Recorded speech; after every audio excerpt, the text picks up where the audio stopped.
ഞാറക്കൽ മുരുക്കുംപാടം പ്രദേശങ്ങളിലെ പണിതീർത്ത ശുദ്ധജല ടാങ്കുകൾ പ്രവർത്തന സജ്ജമാക്കണമെന്നാവശ്യപ്പെട്ടുകൊണ്ട് എറണാകുളം ജൽ അതോറിറ്റി സൂപ്രണ്ടിംഗ് എഞ്ചിനീയറുടെ ഓഫീസിനു മുന്നിൽ ഗോശ്രീ മനുഷ്യാവകാശ സംരക്ഷണ സമിതി കാലിക്കൂടമുടച്ച് ജനകീയ പ്രതിഷേധ സമരം നടത്തി. സമിതി ചെയർമാൻ പോൾ ജെ മാമ്പിള്ളി ഉദ്ഘാടനം ചെയ്തു. 2 വർഷം മുൻപ് മിനിസ്റ്റർ വന്ന് ഉദ്ഘാടനം ചെയ്തു. ഇന്നത് നോക്കുകുത്തിയായി കിടക്കുകയാണ്. ഇതേവരെ അതിൽ വെള്ളം നിറയ്ക്കുവാൻ വേണ്ടപ്പെട്ട അധികാരികൾ നടപടി സ്വീകരിച്ചിട്ടില്ല. അതേപോലെ തന്നെ എളകുന്നപ്പുഴ പഞ്ചായത്തിലെ മുരുക്കുംപാടം പ്രദേശത്ത് 4 കോടിയോളം രൂപ മുടക്കിക്കൊണ്ട് 6 വർഷമെടുത്ത് പണി ചെയ്ത ആ ശുദ്ധജല ടാങ്കും ഇതുവരെ പമ്പിംഗ് ആരംഭിച്ചിട്ടില്ല. മന്ത്രി വന്ന് 2 വർഷം മുൻപ് ഉദ്ഘാടനം ചെയ്തു പോയതല്ലാതെ എത്രയെത്ര വേനൽക്കാലം എത്രയെത്ര ബുദ്ധിമുട്ടുകൾ ജനങ്ങൾ അനുഭവിക്കുന്നു.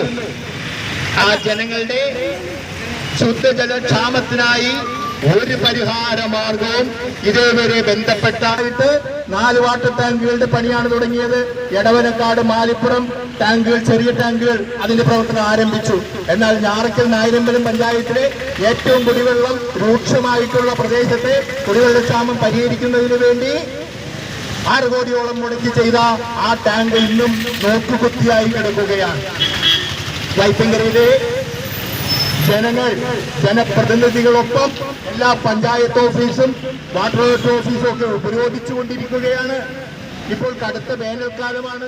സമിതി വൈസ് ചെയർമാൻ ജോസഫ് തരികുളം അധ്യക്ഷത വഹിച്ചു. ഞാറക്കൽ മുരുക്കുംപാടം പ്രദേശങ്ങളിൽ കഴിഞ്ഞ 2 വർഷം മുമ്പ് മന്ത്രി ഉദ്ഘാടനം ചെയ്ത് 10 കോടിയോളം രൂപ മുതൽ മുടക്കി പണിതീർത്ത ശുദ്ധജല ടാങ്ക് ഇതേവരെ പ്രവർത്തന സജ്ജമായിട്ടില്ല. നായരമ്പലം, ഞാറക്കൽ പഞ്ചായത്തുകളിലെ കുടിവെള്ളക്ഷാമം പരിഹരിക്കുന്നതിനായി 6 കോടിയോളം രൂപ മുടക്കി 12 വർഷം കൊണ്ട് പണിതീർത്ത ഞാറക്കൽ ടാങ്ക്, എളങ്ങുന്നപ്പുഴ പഞ്ചായത്തിൽ മുരുക്കുംപാടത്തെ ടാങ്ക് 4 കോടി രൂപ മുതൽ മുടക്കി 6 വർഷം കൊണ്ട് പണിതീർത്തു. ഗോശ്രീ മനുഷ്യാവകാശ സംരക്ഷണ സമിതിയുടെ നിരന്തര സമരങ്ങൾ മൂലമാണ് ടാങ്കിന്റെ പണി പൂർത്തിയായത്. ഈ 2 ടാങ്കും പണിയുന്ന സമയത്ത് പൈപ്പ് ലൈൻ സ്ഥാപിക്കുവാൻ വൈപ്പിൻ സംസ്ഥാന പാത വരെ കുത്തിപ്പൊളിച്ച് പൈപ്പുകൾ സ്ഥാപിച്ചു. ഈ പൈപ്പിലൂടെ ശുദ്ധജലം വന്നാൽ മാത്രമേ കുടിവെള്ളക്ഷാമം പരിഹരിക്കുവാൻ സാധിക്കൂ. എത്രയും വേഗം ഈ ടാങ്കുകൾ പ്രവർത്തന സജ്ജമാക്കണമെന്ന് ഉദ്ഘാടന പ്രസംഗത്തിൽ പോൾ ജെ മാമ്പിള്ളി പറഞ്ഞു. പൊതുജനങ്ങൾ ഒപ്പിട്ട നിവേദനവും സൂപ്രണ്ടിംഗ് എഞ്ചിനീയർക്ക് നൽകി. കൊച്ചിക്ക് തനതായ ശുദ്ധജല പ്ലാന്റ് പണിയേണ്ടതിന്റെ തീരുമാനമെടുക്കേണ്ടത് ബന്ധപ്പെട്ട മന്ത്രിയും ഉദ്യോഗസ്ഥരുമാണ് എന്നും എത്രയും വേഗം പണിതീർത്ത ടാങ്കുകളിൽ വെള്ളം നിറച്ച് വൈപ്പിനിലെ കുടിവെള്ളക്ഷാമം പരിഹരിച്ചില്ലെങ്കിൽ ഈ ഓഫീസിനു മുന്നിൽ നിരാഹാര സമരം ആരംഭിക്കുമെന്നും പോൾ ജെ മാമ്പിള്ളി പറഞ്ഞു.